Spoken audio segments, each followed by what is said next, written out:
ನನಗೆ ವರ್ಕೌಟ್ ಮಾಡೋಕ್ಕೆ ಟೈಮ್ ಇಲ್ಲ, ಬ್ಯುಸಿ ಇದ್ದೀನಿ ಅನ್ನೋದು ಕೇವಲ ಮ್ಯಾಟರ್ ಆಫ್ ಪ್ರಿಯಾರಿಟಿ ಅನ್ನೋಕ್ಕೆ ಇದೇ ಸಾಕ್ಷಿ. ನಿನ್ನೆ ನೀವು RCB ವರ್ಸಸ್ ಪಂಜಾಬ್ ಕಿಂಗ್ಸ್ ಮ್ಯಾಚ್ನ ನೋಡಿದ್ರೆ ವರ್ಕೌಟ್ ಮಾಡೋಕ್ಕೆ ಟೈಮ್ ಇಲ್ಲ ಅಂದು ನಿಮಗೆ ಇಂಪಾರ್ಟೆಂಟು ಆ ಮ್ಯಾಚೇ ಹೊತ್ತು ನಿಮ್ಮ ಹೆಲ್ತ್ ಆಗಲಿ ಫಿಟ್ನೆಸ್ ಅಲ್ಲ. ಇದ್ರೊಳಗೆ ಸರಿ ತಪ್ಪು ಅನ್ನೋದ್ರ ಬಗ್ಗೆ ನಾನು ಮಾತಾಡ್ತಾ ಇಲ್ಲ. ನಿಮ್ಮ ಲೈಫು ನಿಮ್ಮ ಇಷ್ಟ, ನೀವೇನು ಬೇಕಾದ್ರೂ ಮಾಡಬಹುದು. ಬಟ್ ನೀವು ಇವಾಗ ಏನಾಗಿದ್ದೀರಾ ಅಥವಾ ಮುಂದೆ ಏನು ಆಗ್ತೀರಾ ಅನ್ನೋದಕ್ಕೆ ಕಾರಣ ನಿಮ್ಮ ಹಣೆ ಬರಹನೂ ಅಲ್ಲ, ಜೆನೆಟಿಕ್ಸು ಅಲ್ಲ. ನೀವು ತಗೊಂಡಿರೋ ಡಿಸಿಷನ್ನು ನೀವು ಯಾವುದಕ್ಕೆ ಪ್ರಾಮುಖ್ಯತೆ ಕೊಡ್ತಿದ್ದೀರಾ ಅನ್ನೋದ್ರ ಮೇಲೆ ಡಿಪೆಂಡ್ ಆಗಿರುತ್ತೆ.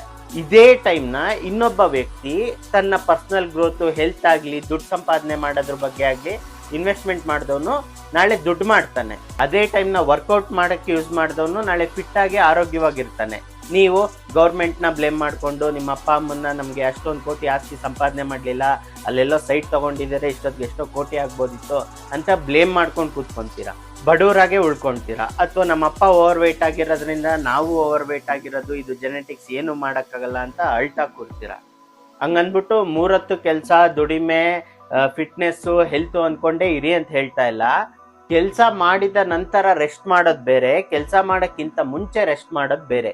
ರನ್ನಿಂಗ್ ರೇಸ್ ಓಡಾದ ನಂತರ ಸುಸ್ತಾದಾಗ ರೆಸ್ಟ್ ಮಾಡೋದು ಬೇರೆ, ಓಡಕ್ಕೂ ಮುಂಚೆನೆ ನಾನು ರೆಸ್ಟ್ ಮಾಡ್ತೀನಿ ಅಂದ್ಬಿಟ್ಟು ಕೂತ್ಕೊಳ್ಳೋದು ಮೂರ್ಖತನ.